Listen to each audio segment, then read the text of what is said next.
함께 나누실 말씀은 예레미야 2장 1절에서 3절 말씀입니다. 예레미야 2장 1절로 3절의 말씀입니다. 우리 다 함께 봉독하겠습니다. 야훼의 말씀이 내게 임하니라. 이르시되 가서 예루살렘의 귀에 외칠지니라. 야훼께서 이와 같이 말씀하시기를 내가 너를 위하여 내 청년의 때에 이내와 내 신혼의 때의 사랑을 기억하노니 곧 씨 뿌리지 못하는 땅 그 광야에서 나를 따랐음이니라. 이스라엘은 야훼를 위한 성물 곧 그의 소산 중 첫 열매이니 그를 삼키는 자면 모두 벌을 받아 재앙이 그들에게 닥치리라. 야훼의 말씀이니라. 아멘. 우리 함께 따라하겠습니다. 무엇을 따르고 계십니까? 크게요. 무엇을 따르고 계십니까? 우리 옆 사람과 함께 인사하겠습니다. 한 주간도 수고 많으셨습니다. 힘있게 인사하세요. 다시 한 주간도 수고 많았습니다. 4월 중순부터 여러분들 시험기간 있는 또 친구들도 있고, 오늘 한 지체에 물어보니까 다음 주까지 또 시험이 있는 지체들도 있습니다. 시험 보느라 고생 많으셨고요. 다음 주까지 시험이 있는 또 친구들은 마무리 잘 할 수 있도록 또 서로 격려해 주시기를 바랍니다. 다시 한번 우리 옆에 주신 걸 보고요. 정말 잘하고 있습니다. 시작! 아멘. 누가 나 칭찬 안 해주면요, 자신이 칭찬해 주시길 바랍니다. 거울 보면서 나 잘하고 있다고, 나 잘하고 있다고. 그렇게 자신을 좀 격려하고 힘을 내시길 바랍니다. 자, 거리두기 해제가 다 됐죠. 마스크만 저희가 쓰고 있지 뭐 인원 모이는 데는 문제가 없을 것 같아요. 그래서 지난 3년 여러분들 코로나 기간을 지나는 동안에 정말 수고 많으셨고요. 잘 이겨내셨습니다. 여러분들이 그 삶의 자리를 지켜오셨고요. 그리고 지금 예배의 자리를 지켜오셨다는 거예요. 그래서 잘하고 있다는 거예요. 아멘. 다시 한번 칭찬할까요? 나 참 잘했어요. 아멘. 정말 칭찬하기 또 어려운 얼굴들 같아요. 그죠? 정말 잘하고 있습니다. 이제 우리가 다시 한번 코로나 이전에 함께 모여서 예배드리고 함께 모여서 찬양하고 함께 모여서 기도했던 그 푸뉴마의 그 금요철야 현장 예배를 여러분들이 꿈꾸면서 사모하면서 함께 모이시기를 주의 이름으로 축원을 드리겠습니다. 자, 신앙생활의 가장 중요한 것은 믿음을 끝까지 잘 지키는 거예요. 처음 믿음은 너무 좋았는데 신앙생활 하다가 여러 가지 문제 가운데 믿음이 떨어지고, 아니 믿음을 저버린 사람도 있고요, 하나님을 떠나는 사람도 있어요. 그것은 믿음이 좋은 사람이 아니에요. 내 믿음이 정말 견고하고 정말 깊은 믿음이든, 아니면 내 믿음이 정말 볼품없고 형편없는 믿음이든, 내 안에 믿음이 있다면 이 믿음의 정도하고는 상관없이 그 지켜있는, 여러분 가지고 있는 그 믿음을 끝까지 잘 지켜나가면 그 사람이 이 믿음의 사람이에요. 주님 오셨을 때 우리를 평가할 때 다른 거 평가하지 않으셔요. 네가 무엇인가 많이 이루느냐 이것을 보는 것이 아니라 끝까지 믿음을 잘 지켰느냐 이것을 보시는 거예요. 그럼 믿음이 중요해요, 안 중요해요? 중요합니다. 그런데 끝까지 잘 지켜나가기가 쉽지는 않아요. 그래서 여러분들 신앙생활하면서 몸부림도 쳐야 돼요. 이 믿음 지키기 위해서, 이 믿음 떨어지지 않기 위해서 여러분 나름대로 기도도 하시고 간구도 하시고 금식도 하시고 주님 앞에, 십자가 앞에 나아가서 매달릴 수 있어야 돼요. 그래야 그 믿음을 이겨낼 수 있다는 것입니다. 우리가 은혜 받고 축복을 받고 무엇인가 일이 잘 풀리고 있을 때는 이것이 신앙생활의 복이구나 라고 생각할 때가 있어요. 근데 여러분, 신앙생활이 잘 되기만 하나요? 어쩌면 잘 되는 일이 3이라고 친다면 너무 힘들고 어려운 일이 7이 될 수 있다는 거예요. 좋은 일보다 안 좋은 일이 더 많을 때도 있고요. 잘 되는 일보다 안 되는 일들이 더 많은 게 우리의 인생인 거예요. 근데 그것을 일이 잘 안 된다라고 여러분들이 정하지 마시고 그 고난 가운데 하나님께서 함께 하셔서 합력하여 손 이루어 주시는 모습을 바라보시길 바랍니다. 그것이 여러분의 것이 되는 것입니다.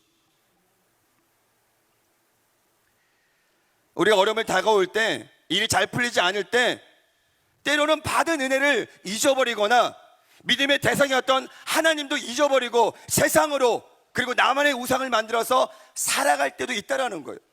나도 모르는 사이에. 근데 성경은 우리에게 이렇게 말씀하고 있습니다. 집 하인이 두 주인을 섬길 수 없나니 혹 이를 미워하고 저를 사랑하거나 혹 이를 중히 여기고 저를 경히 여길 것입니다. 함께 크게 고백합니다. 너희는 하나님과 재물을 겸하여 섬길 수 있다 없다? 없다.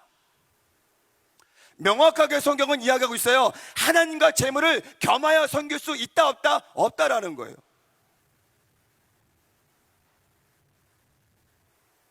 우리가 살아가는 자본주의 세상에서 돈의 위력은 세상 말할 필요가 없어요. 뭐 돈 싫어하는 사람은 없을 것 같아요. 그렇죠?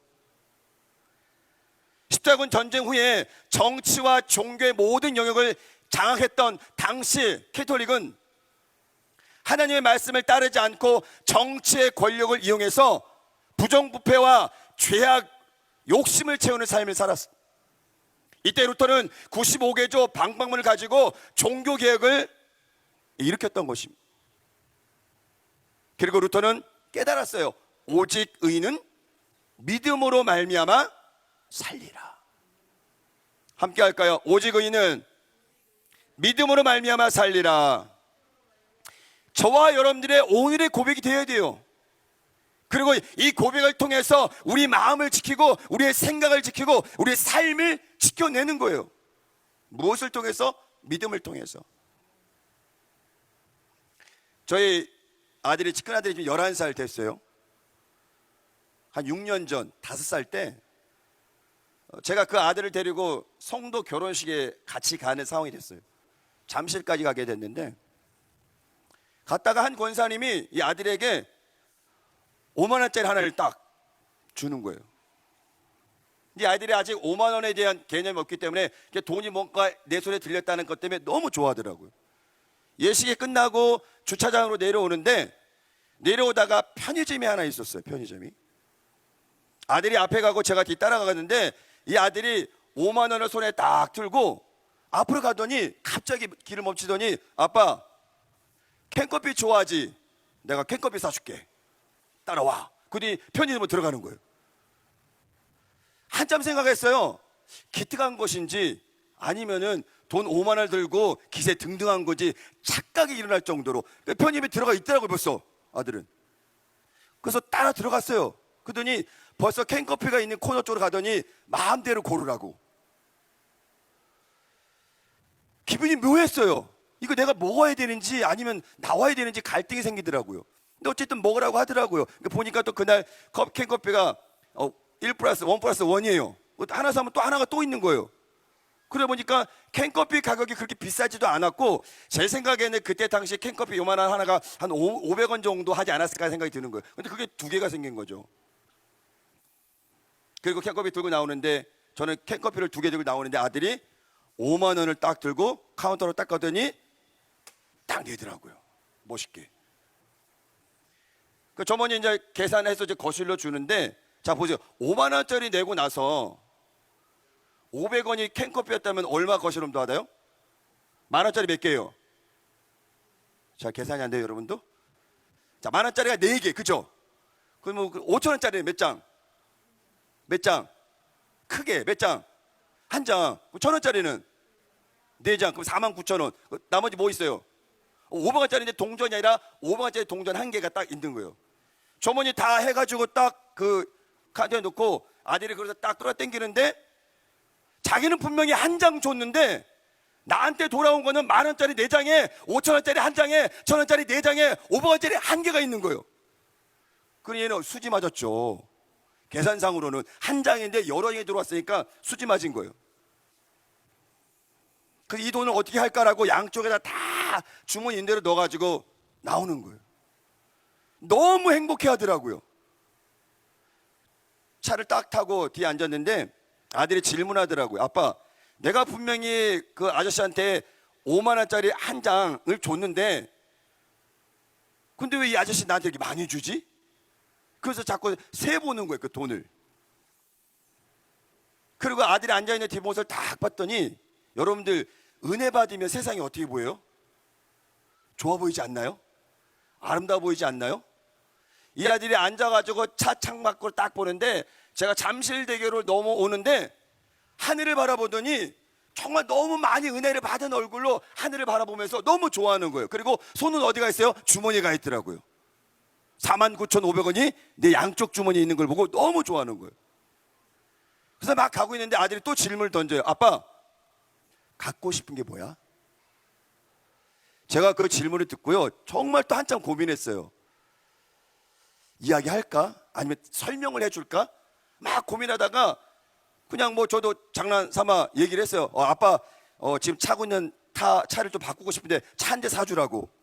그렇게 던졌어요. 그때 이야기하는 말이, 아빠 내가 차도 사주고 양복도 사주고 구두도 사주고 사달라는 거 다 사줄 테니까 말만 하라는 거예요. 여러분, 불가능한 일이었지만 그 순간만큼 너무 행복하더라고요. 이 아들의 5만 원에 대한 가치는 알지 못하지만 자기 손에 돈이 들렸을 때 내 감정과 내 언어와 내 생각과 내 행동들이 너무 달라지는 거예요. 결혼식 갈 때까지만 해도 졸졸 따라왔거든. 그냥 돈이 5만 원 들리자 제 앞에서 저를 끌고 가더라고요. 그러면서 얼마 전에 있었던 여러분들 그 오징어 게임 있잖아요. 그게 생각이 나요. 그 금액이 얼마였었죠? 456억. 저 금액이. 저 금액을 차지하기 위해서 목숨을 건 게임. 그 도전을 하고 있는 사람이 누구예요? 저 사람들이 아니라 바로 우리라는 거예요. 우리는 아니라고 이야기하지만 우리 역시 저 돈을 향해서 달려가고 있다는 거예요. 왜? 저 돈만 내 수익이 들어오면 힘들게 알바하지 않아도 되고요, 이리저리 눈치 보면서 직장 다니지 않아도 되고요, 사업도 힘들고 어려운데 이 사업 안 해도 되고 456억으로 정말 편안하게 살 수 있기 때문에, 그런 마음 때문에 우리 역시 믿음을 가지고 있지만 저 돈을 향해서 우리 마음도 우리 생각도 우리 시선도 뺏기고 있다는 거예요. 저희 아들이 5만 원을 들기 전까지는 저를 그렇게 의지하더니 5만 원을 가진 순간 그날은 와, 저를 막 끌고 다니는데요. 이게 힘인가? 돈에? 성경은 우리에게 뭐라고 해요? 돈을 사랑함이 일말하게 뿔이라 그래요. 물질을 좋아하는 사람은 물질을 따라갈 수밖에 없어요. 그러나 그 물질을 사랑하고 그 물질을 쫓아가다가 많은 사람들이 감옥에 가고 생명을 잃고요, 사람을 잃게 되고요, 결국 절망 가운데 빠진 사람들이 굉장히 많다라는 거예요. 저와 여러분은 세상을 쫓아가는 것이 아니에요. 물질을 쫓아가는 것이 아니에요. 사람을 쫓아가는 것이 아니에요. 영원한 생명이신 예수님을 쫓아가는 거예요. 절대적으로 여러분들 타협하지 마시기 바랍니다. 아멘. 어떠한 순간에도 내가 내 앞에 456억이 떨어져 있다 할지라도 주님을 따라가겠다는 결단이 있으면, 내 마음이 확정된다면 456억이 그냥 쓰레기처럼 버려지더라도 여러분들이 주님을 선택할 수 있는 그런 삶을 살아가시기를 주의 이름으로 축원을 드립니다. 노르웨이에 서식하는 들쥐의 한 종류인 레밍이 있어요. 3, 4년마다 집단 이동을 하게 됩니다. 엄청 개체수가 많아지게 되면요, 이동을 한대요. 너무 많으니까. 앞에서 달려가는 그 리더가 있대요. 리더들 무작정 달려간대요. 그러면 뒤에 있는 그룹들은요, 앞이 달려가니까 어디로 가는지, 왜 가는지, 언제까지 가야 되는지 알지 못하고요, 그냥 무작정 리더를 따라간대요. 그리고 저렇게 바닷가 다다를 때 낭떠러지를 만나게 되는데요, 앞으로 막 달려갔다가 리더가 딱 보고 이제 멈춰야지 하고 끽 섰는데 왜 떨어져요? 뒤에 있는 그룹들이 앞이 언제 쓰는지를 모르고 무작정 머리 숙이고 달려가다가 어때요? 앞에 있는 리더들을 받고 해서 쭈룩 계속 떨어지는 거예요. 그래서 3, 4년에 한 번씩 집단 자살을 한다는 게 레밀이에요. 그리고 저걸 가지고 이 사회 구조적인 문제를 보면서 마치 많은 사람들이 목적 없이 맹목적으로 따라간다는 거예요. 그게 죽음의 길이고 멸망의 길인데도 알지 못한 채 무작정 따라간다는 거예요. 그리고 뭐요? 죽음을 맞이하게 된다는 거예요. 그걸 레밍 효과라고 이야기를 합니다.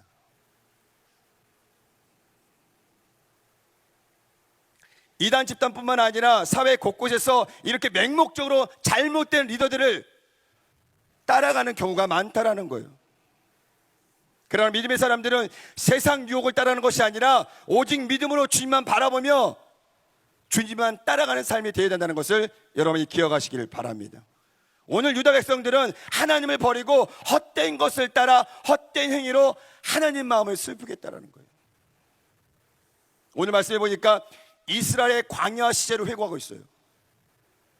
그때 이스라엘은 하나님과 관계가 너무 좋았어요. 그 표현이 뭐냐, 2절에 보니까 신혼의 때 사랑이래요. 신혼의 때 사랑. 여기 지체들 중에서 결혼한 지체들이 몇 커플 있을 텐데요, 신혼하면 무슨 생각 들어요? 행복해요. 떼소금이 차라락 넘쳐요. 하나님이 이스라엘 백성들을 사랑했던 그 마음이 어떤 마음이냐, 정말 신혼 때 그 사랑처럼 정말 봐도 또 보고 싶은 그런 마음으로 하나님께서 이스라엘 백성들을 사랑하셨다라는 거예요. 근데 그 사랑을 외면하고 등 돌리고 떠난 민족이 누구예요? 유다 백성들이에요. 그렇게 하나님이 그들을 사랑하셨는데 그 모든 사랑을 다 저버리고 등 돌리고 떠나갔다라는 거예요. 오늘 본문의 내용입니다. 특별한 존재에서 하나님으로부터 돌아서서 무능력한 우상에게 향하는 그 기만을 보여주고 있다라는 거예요. 오늘 저와 여러분들 결단할 것은 헛된 것을 마음에 품지 말라는 거예요. 헛된 마음은 결국 헛된 길로 우리 발걸음을 인도한다는 것입니다. 찬양 가사에도 보니까 헛된 마음 버리고 성령이여 내 영혼 충만하게 하옵소서. 여러분 지금 마음 가운데 헛된 것이 있다면 예수의 이름으로 쫓아내시길 바랍니다. 과감하게 버리시길 바랍니다. 헛된 것이 여러분 마음 안에 있는 한 하나님의 은혜를 충만히 받기가 어려워요. 하나님이 들어갈 그 자리에 내가 앉아 있고 하나님의 은혜를 받아야 할 그 자리 가운데 세상 것들이 들어가 있으면서 헛된 것들이 들어가 있으면서 예배 드리는 것도 찬양하는 것도 기도하는 것도 온전히 주님 앞에 드릴 수 없다라는 거예요. 오늘 본문 5절에 보니까 헛된 것이라고 나와 있는데 여기서는 풍요와 다산의 신으로 바로 바알신을 이야기하고 있습니다. 전도서에서 보니까 모든 것이 헛되고 헛되며 헛되고 헛되도다 라고 말씀하고 있습니다. 이 표현은 뭐야? 허무하고 아무런 의미가 없다라는 뜻이에요. 저도 세 자녀를 양육하면서 막내는 아직 어리니까 그런 이야기를 하지 못하죠. 근데 첫째나 둘째는 이야기를 들을 수 있으니까 이제 학교를 가니까 저도 이제 초등학생 이제 부모가 되니까 이 아이들이 학교 갔다가 집으로 오는 것들이 때로는 걱정이 돼요. 둘만 보냈다가 둘만 집으로 오는 거니까 그 오는 길이 멀지는 않지만 혹시나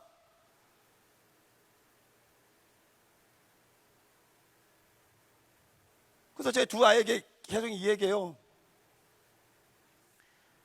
혹 낯선 사람이 어디 가자고 이야기하면 따라가면 안 된다고. 엄마 아빠 빼고는 절대 따라가면 안 된다고 신신당부를 해요. 근데 아이들이 어디에 당해요? 사탕에 당해요. 뭔가 좋은 아이템이 있으면 그걸 통해서 아이들을 유혹해서 그냥 차에 태워버려요. 또 착한 아이들은 할머니가 무거운 짐 들고 있으면은 이것 좀 도와줄 수 있겠니? 라고 하면 어때요? 착한 아이들은 아니 할머니 제가 도와드릴게요 하고 따라가요. 그렇죠? 따라가다가 차에 탔는데 봉고차예요. 요새는요 착한 일도 못해요. 혹시나 해서. 자, 부모님들이 그 어린 자녀들에게 신신당부하는 그 마음이 마치 하나님께서 우리들에게, 이스라엘 백성들에게, 유다 백성들에게 우상을 만들지 말라, 그 우상에게 절하지 말아라, 그 우상을 따라가지 말아라 라고 말씀하는 거하고 같다라는 거예요. 근데 우리는 살아가면서 우리도 모르게 그렇게 우상을 만들고 우상을 따라가는 경우가 많다라는 거예요.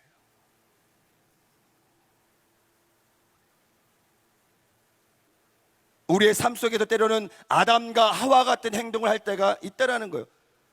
하면 안 되는 거 알지만 인식하고 있는데 자꾸 보니까 먹은직도 하고 보암직도 하고 지혜롭게 할 만큼 탐스럽다 보니까 자꾸 보니까 먹게 되는 거예요. 따먹게 되는 거예요. 먹지 말아야 되는데.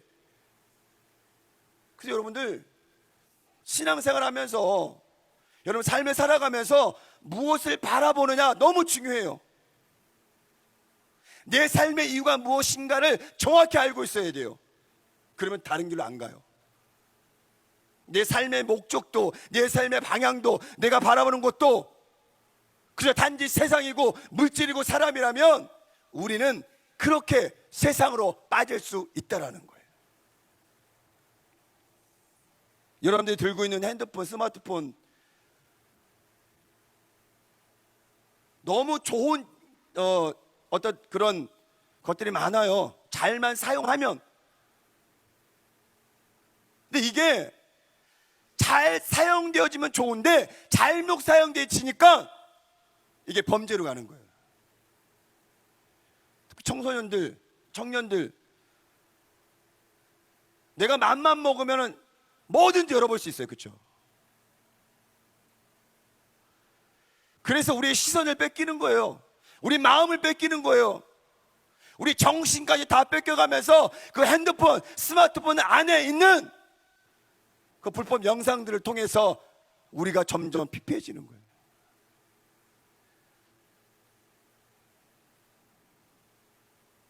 청소년만의 문제가 아니에요. 그나마 절제가 된다는 자제력이 있다는 어른들도 이 폰 하나에 모든 것을 다 뺏겨요. 문명이 좋아져서 너무 좋은데 이 좋은 문명 때문에 더 많은 죄들이 우리 안에 깊이 들어와 있다는 거예요. 혹 내가 이 폰 때문에 정신을 뺏기고 있다면, 내 마음을 뺏기고 있다면 여러분 과감히 끊어버리시기 바랍니다. 내가 핸드폰을 사용하지 않는다 할지라도 사용하면서 죄를 짓는 것보다 나아요.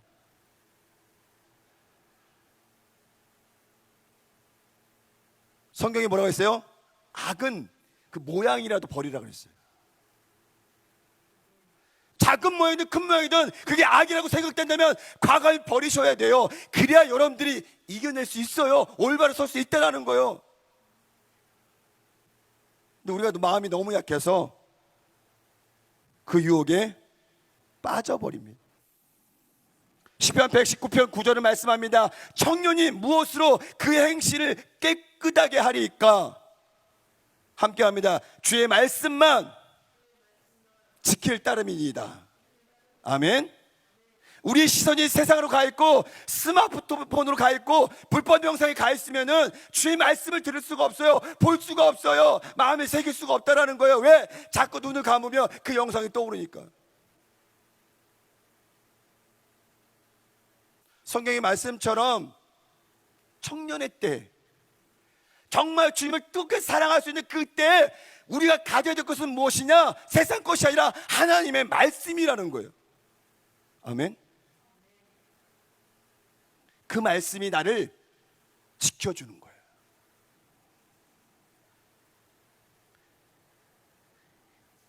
베드로는 예수님의 수제자로 예수님 공생의 기간을 함께하며 제자 훈련을 받은 그 사람들 중에 수제자였어요.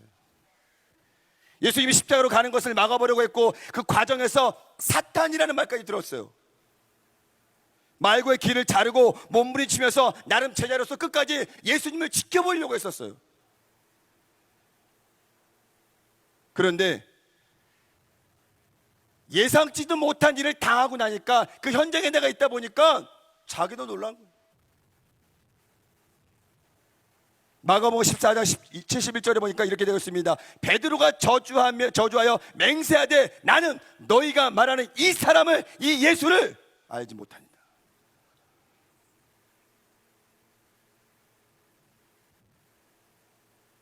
위기가 닥치니까, 그 상황이 되니까, 내가 죽을 줄도 모르니까 주님께 뭐라고 고백했어요? 다른 사람이 다 주님을 떠나도 나는 주님을 떠나지 않겠습니다라고 고백했던 누구예요? 베드로예요.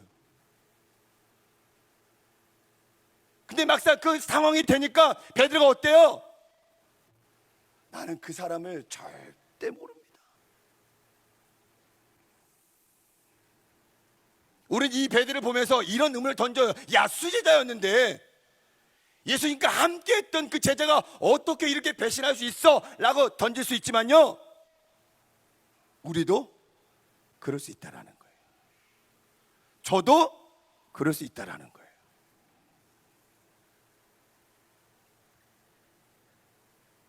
의식적이든 무의식적이든 우리도 베드로와 같은, 때론 유다 백성들 같은 행동을 하게 된다는 것을 여러분이 인식하시길 바랍니다. 우리가 믿고 의지하고 바라볼 대상은 오직 하나님 한 분뿐이라는 것을 여러분이 잊으시기 바랍니다. 잊지 마시기 바랍니다. 아멘. 오직 예수님만이 우리의 구원자가 되신다는 것을 여러분 마음 깊이 새기고 있어야 돼요. 한 책에서 이런 표현을 합니다. 인간은 자신이 섬기는 신에 의해서 그의 삶이 결정된다. 나의 가치관이, 나의 삶의 방식이 그 신에 의해서 결정된다라는 거예요. 그래서 최고의 가치를 어디에 두느냐, 무엇을 바라보며 달려가느냐, 내 삶의 이유는 무엇이냐를 명확하게 여러분들이 정하고 있어야 돼요. 그렇지 되지 않으면 오징어 게임의 그 사람들처럼 456억을 위해서 목숨을 걸고 달려가게 된다라는 거예요. 여러분 스스로 가슴에 손을 얹고 한번 생각해 보세요. 나는 지금 무엇을 위해 달려가고 있는가? 여러분 많이 바쁘잖아요. 분주하잖아요. 근데 때로는 내가 왜 이렇게 분주한지, 무엇을 위해 달려가는지 모른다는 거예요. 마치 낭떠러지에서 레밍이 떨어졌던 것처럼 그냥 앞에 무리를 보고 무작정 달려가는 거예요.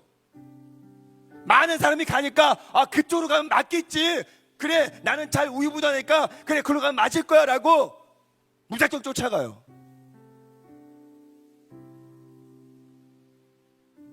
내가 결정한 건 아니지만 난 그냥 따라갔지만 따라가다 보니까 뭐예요? 멸망의 길인 거예요. 그렇게 우리가 너무 바쁘게만 살고 있다는 거예요. 그렇게 바쁘게 살아가니까 하나님께 집중하지 못하는 거예요.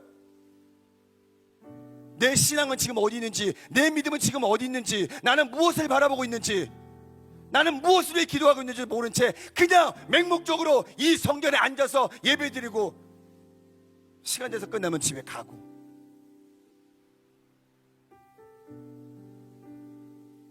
오늘 여러분들이 그 마음을 정하시길 바랍니다. 성공을 위해서가 아니에요. 더 많은 돈을 모으기 위해서도 아니란 말이죠. 하나님의 말씀대로 살기 위해서 몸부림치며 살아가는 그 삶을 위해서 오늘 우리가 작정하고 결단해야 돼요. 나는 주님만 바라보겠다고, 나는 주님만 따라가겠다고. 세상 거 다 잃어버려도 주님만 붙드시면 돼요. 그게 믿음이라는 거예요. 그래야 여러분들이 이 험한 세상을 이겨낼 수 있다는 거예요. 여러분들 비눗방울 해보셨나요? 이렇게 해보신 분? 저는 아이들이 어리니까 저걸 많이 해요. 뭐 행사장 가면은 100% 저 비눗방울이 있고요. 놀이터에 나가도 100% 아이들이 저걸 많이 해요. 요만한 도구를 써가지고 저렇게 후 불잖아요, 그렇죠? 그럼 저렇게 생겨요, 동그랗게 원형이. 그럼 아이들은요, 생기는 그 원형을 보고요, 막 달려가요. 한참 달려가다 보고 잡으려고 딱 하면 어떻게 돼요? 펑 하고 터져요. 그럼 또 불어요. 그럼 또 날아가요. 그럼 또 막 쫓아가요. 잡으려고 또 하면 또 펑 터져 없어져 버려요. 저는 그걸 보면서, 야, 우리가 이렇게 신앙생활 하면서도 보이는 것에서만 너무 집중하고 있구나. 그 보이는 것을 잡으려고 너무 안간힘을 쓰고 있고요. 그러나 세상 것은요, 저 비눗방울과 똑같다란 말이에요. 잡으려고 안간힘을 쓰면요, 통 터지고 없어져 버려요. 허무하잖아요. 그렇게 우리가 살아가고 있다는 거예요.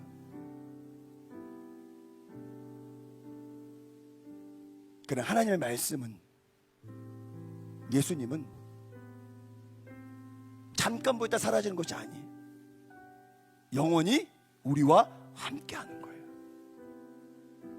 그 영원한 것을 여러분들이 붙들 수 있어야 돼요. 안 그러면 우리는 계속적으로 뭐요? 비눗방울을 향해서 달려가게 된다는 거예요.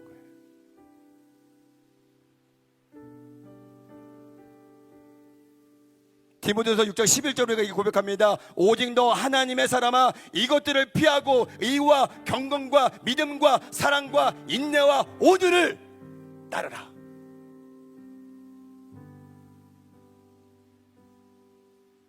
사도 바울은 고백합니다.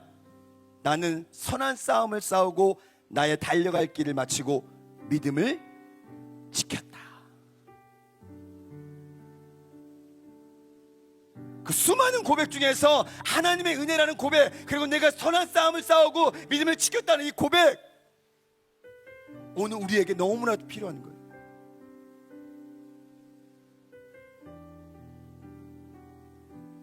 끝까지 여러분들 믿음을 지키시기를 바랍니다. 그러한 삶이 바로 하나님이 원하는 삶이고, 구원받은 우리들은, 그리스도인이라고 이름을 가지고 살아가는 우리들은 그렇게 살아가야 된다는 거예요. 그것이 축복이고 그것이 진정한 행복이라는 거예요. 오늘 여러분들 찬양하고 기도할 때 다시 한번 결단하시기 바랍니다. 제가 다른 데 시선 돌리지 않겠습니다. 다른 데 마음 뺏기지 않겠습니다. 하나님만 바라보겠습니다. 하나님만 따라가겠습니다. 그 믿음을 여러분 오늘 찬양을 통해서 함께 고백하시기를 바랍니다. 우리 다 같이 일어나셔서 모든 상황 속에서 함께 찬양하고 기도하길 원합니다. 하나님 아버지, 오늘 다윗의 고백이 우리의 고백입니다.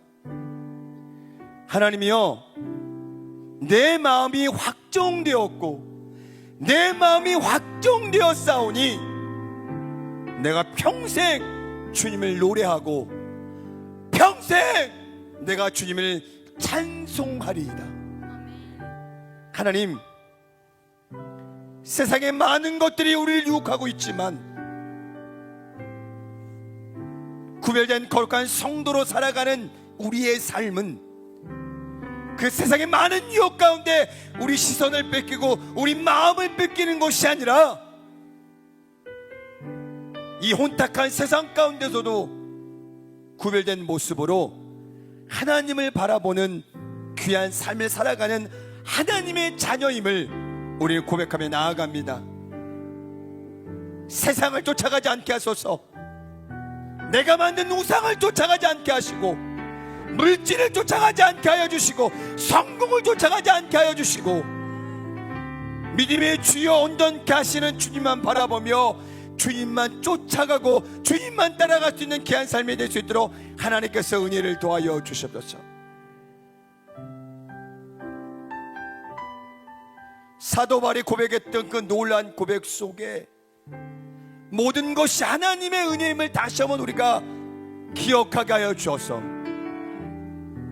거저된 것이 없는 우리의 모든 삶이 하나님의 은혜임을 다시 한번 고백하며 선포하게 하여 주시옵시고, 그 은혜 가운데 머물며 그 주님 가운데 머물며 우리에게 주신 귀한 사명들을 감당할 수 있는 귀하고 복된 일꾼들 될 수 있도록 하나님께서 은혜를 도와여 주시옵소서.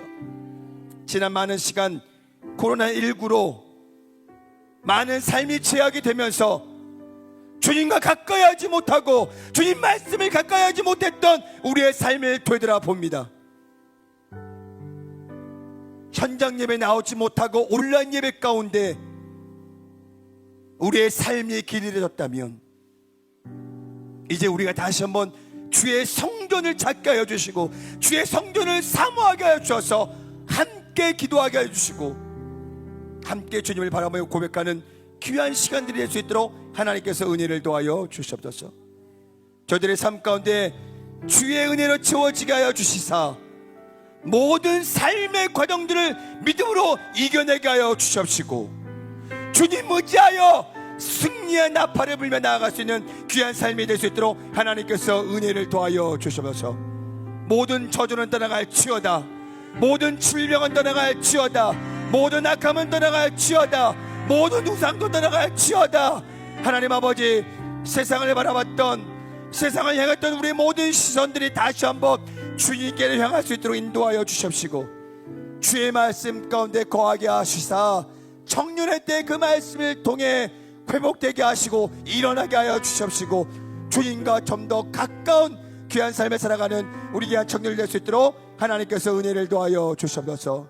아직 시험이 끝나지 않은 귀한 청년들이 있습니다. 마지막까지 귀한 시험 잘 치를 수 있도록 하나님 지혜와 명철을 도하여 주시옵시고 취업 준비 중인 귀한 청년들 지혜의 문이 활짝 열리게 하여 주어서 마음껏 귀한 탤런트 활용할 수 있도록 은혜를 도하여 주시고 사업하는 지체들 사업 가운데 주의 은혜가 넘치게 하시사 날로 부흥되며 성장하게 하여 주옵시고 매출이 증가되는 귀한 역사에 임할 수 있도록 하나님께서 은혜를 도하여 주시면서 만남의 축복 도하여 주시사 결혼의 문이 활짝 열리게 하여 주옵시고 모든 대인관계가 주의 은혜 가운데 아름답게 이루어질 수 있도록 하나님께서 은혜를 도하여 주셔서 믿지 않는 모든 가족들 다 구원받을지어다. 함께 신앙생활할 수 있도록 은혜를 도하여 주십시고 하나님 정말 주님을 사모하며 예배를 사모하며 나아가는 귀한 삶이 될 수 있도록 하나님께서 은혜를 도하여 주시옵소서. 다시 한번 주님 앞에 결단하며 나아갑니다. 주님께만 우리의 마음을 드리겠습니다. 주님만 바라보겠습니다. 그렇게 믿음으로 승리하길 원합니다. 하나님 함께하여 주시옵소서. 예수님의 이름으로 간절히 축복하며 기도하옵나이다. 아멘. 지금은 우리 주 예수 그리스도의 은혜와 하나님 아버지의 크고 넓어진 사랑과 보혜사 성령님의 내주교통 충만하심이 주님만 바라보며 주님만 따라가겠다고 작정한 귀한 청년들 그 머리 위에 그 과정 위에 지금부터 영원토록 함께 임할지어다. 아멘.